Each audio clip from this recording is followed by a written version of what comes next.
Oi pessoal, sou o professor Humberto Quezado e conforme o prometido, falei agora há pouco, vamos falar dos 3 paradoxos do nosso amiguinho Karl Popper.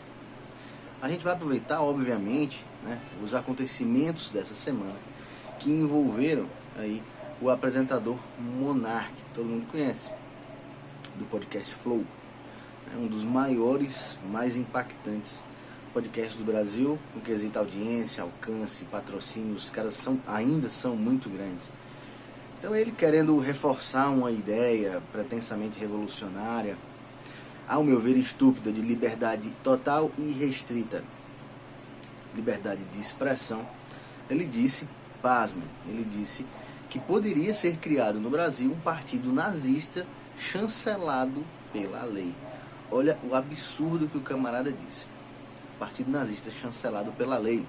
Segundo ele, quem fosse anti-judeu, para não, já que eu acho que ele desconhece o termo antissemita, quem fosse anti-judeu, de acordo com ele, deveria ter o direito de ser anti-judeu. Ou seja, o antissemita está totalmente dentro da legalidade. Então, a partir do exercício da sua pretensa liberdade de expressão, vieram as consequências que ele não soube lidar. Ele não contava com essas consequências aí. Perda de patrocínio, óbvio, perda de inscritos, perda de alcance, e acabou sendo expulso da própria empresa que ele criou.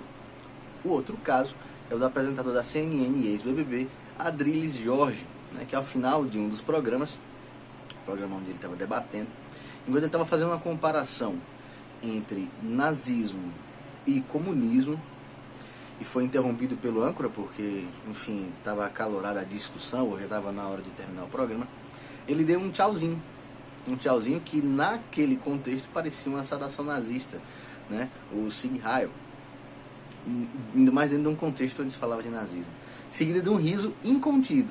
Eu acho que só ele achou engraçado aquilo ali. Então, quem conhecia a teoria do paradoxo da tolerância, do Karl Popper, lembrou dela sim, na hora. Lembrou imediatamente dessa teoria.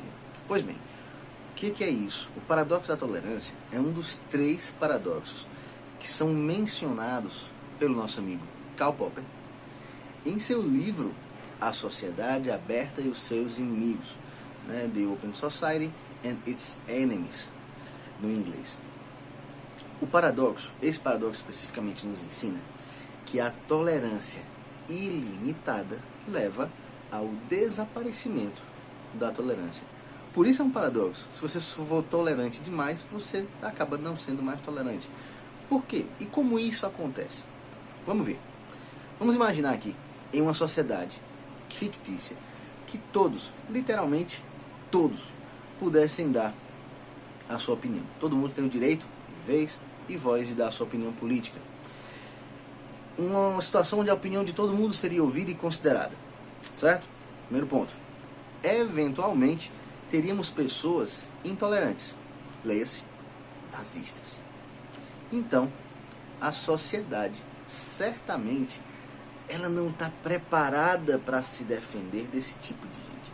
Não está preparada para se manter contra isso. E, eventualmente, um intolerante que convencesse um número suficiente de pessoas e angariasse poder, poderia tomar de assalto essa tolerância total e restrita.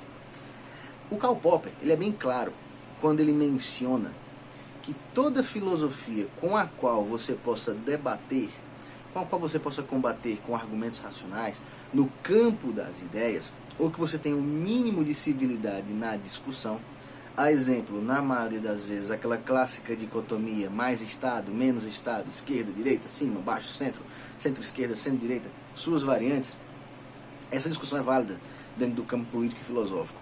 Contudo, a intolerância, ela é diferente. Ela é tipo um câncer.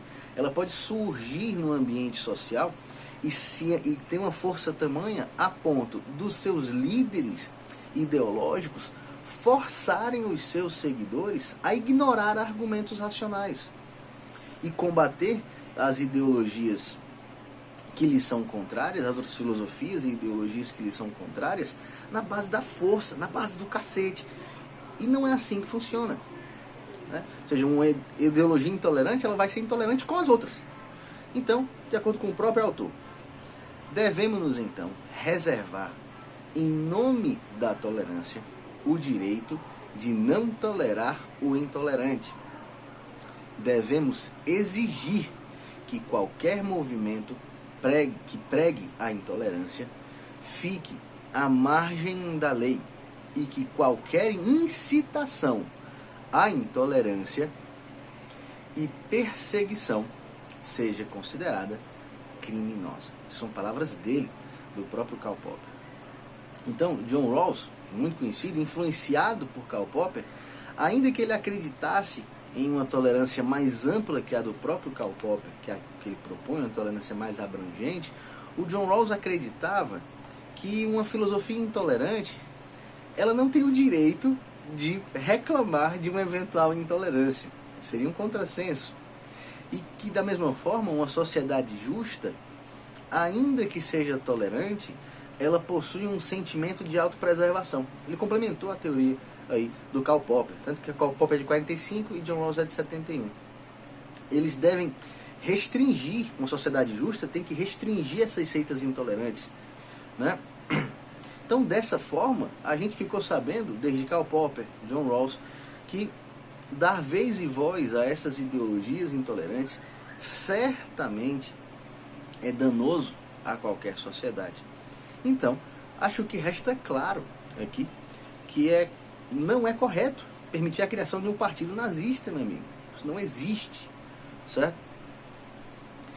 Então, quais são os outros dois paradoxos, né? A parte que não te contaram foi justamente a que existem esses outros dois paradoxos de acordo com o Karl Popper. A gente tem o paradoxo da liberdade, super tranquilo de entender. E são até próximos os três.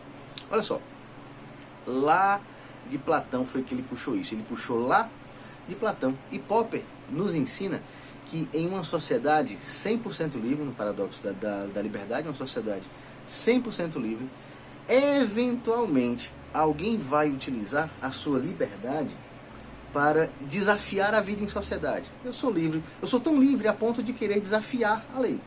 Vai desafiar normas sociais estabelecidas. Então, não havendo qualquer controle por parte do Estado, não havendo qualquer controle social efetivo por parte do Estado ou do grupo social, que restrinja a atuação dessas pessoas, os mais fortes vão ficar livres para suprimir a liberdade dos mais fracos. Então, retornaríamos ao estado de barbárie. Ou seja, se todo mundo for livre, então eu também sou livre para suprimir a liberdade dos outros, né? Toda liberdade, então, deveria ser assegurada e garantida pelas leis e pelo Estado. De acordo com Karl Popper, 100% livre você não vai ser. O Estado te controla. Tem outro cara que falou algo parecido. Outro cara que falou algo bem semelhante a isso, que é um maluco chamado Thomas Hobbes. De acordo com ele, o ser humano, ele não tem prazer na companhia de outro ser humano. Nós somos egoístas por natureza, né? No nosso estado natural, a gente só pensa na gente, né? É dele, inclusive, aquela frase célebre: o homem é o lobo do homem. E nós temos em si o desejo de subjugar o nosso semelhante, né? Ou seja, de modo que para evitar que a gente mate uns aos outros, a gente precisa ter uma instância superior, chamada de Estado, né?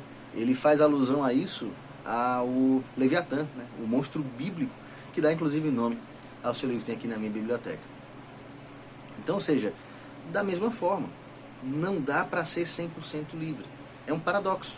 Não dá para ser 100% livre, porque os mais fortes vão subjugar os mais fracos.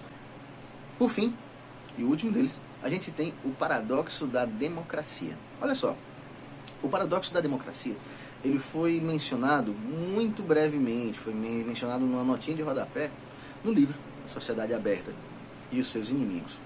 Esse paradoxo, ele nos mostra da mesma forma, mas ele prevê ou supõe uma possibilidade de um poder tirânico e antidemocrático ser alçado ao poder governamental, à chefia de uma sociedade, de uma nação, por vias democráticas. Ou seja, eventualmente, alguém antidemocrático vai, através do sufrágio universal, alçar-se à chefia. quando a própria sociedade democraticamente elege alguém que não é democrático. Olha que genial isso, pensar nisso. Ou seja, você eventualmente vai eleger alguém que não é democrático e que vai, assim que tomar o poder, destruir as instituições estabelecidas e acabar com a democracia, transformando ela numa tirania. Isso faz total sentido.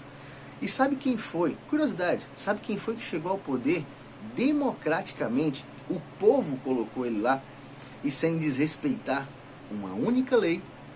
Adivinha? Sim, ele mesmo, Adolf Hitler. Então é isso, pessoal. Eu espero que vocês tenham gostado dessa nossa análise. Curtinho, como sempre, para não perder muito tempo. Uma análise resumida desses 3 paradoxos.